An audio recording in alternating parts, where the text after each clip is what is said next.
Bonjour tout le monde, merci d'être des nôtres. Nous sommes sur le point de conclure un séjour productif et émouvant en France. Nous avons commencé le voyage à Vimy, où nous avons marqué le centenaire de l'armistice de la Première Guerre mondiale. J'ai eu la chance de m'entretenir avec des anciens combattants canadiens qui ont risqué leur vie pour notre pays.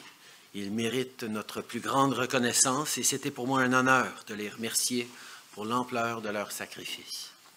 Nos Canadiens en uniforme d'hier et d'aujourd'hui connaissent mieux que quiconque les réalités de la guerre et ses conséquences dévastatrices.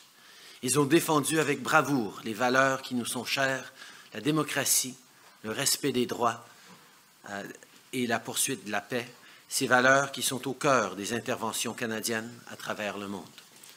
Le jour du souvenir est l'occasion pour tous les Canadiens de faire cet important devoir de mémoire et de réaffirmer notre engagement à l'égard des valeurs pour lesquelles tant de Canadiens ont risqué leur vie. Un engagement qui s'exprime notamment par l'élaboration des solutions concrètes visant à éliminer les obstacles à la paix. Ce centenaire de l'armistice nous rappelle la place centrale que doit occuper la collaboration dans cette démarche. C'est ici, dans ce contexte, que j'ai pris part au Forum de la paix à Paris.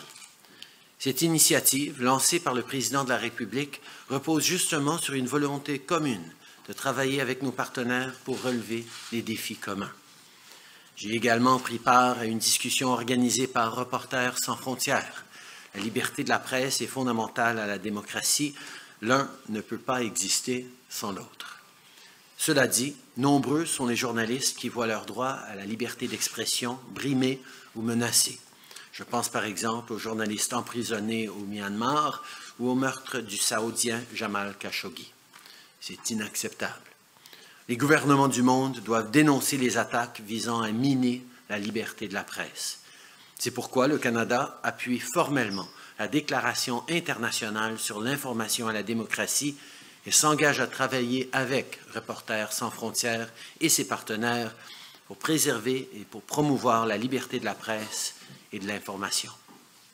Finalement, plus tôt aujourd'hui, j'ai pris part au sommet des GovTech, où nous avons discuté de l'impact des avancées technologiques sur la gouvernance.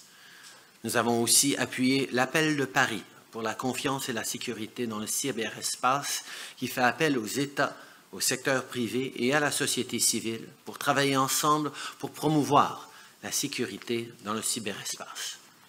Ensuite, nous ferons un arrêt en Papouasie-Nouvelle-Guinée pour la réunion annuelle de la coopération économique pour l'Asie-Pacifique.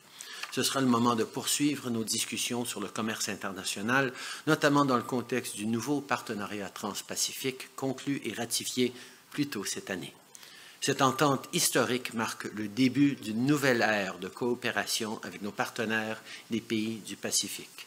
Une ère qui se traduira par de meilleures opportunités pour les entreprises canadiennes, de bons emplois pour la classe moyenne du Canada et un volume sans précédent d'échanges commerciaux.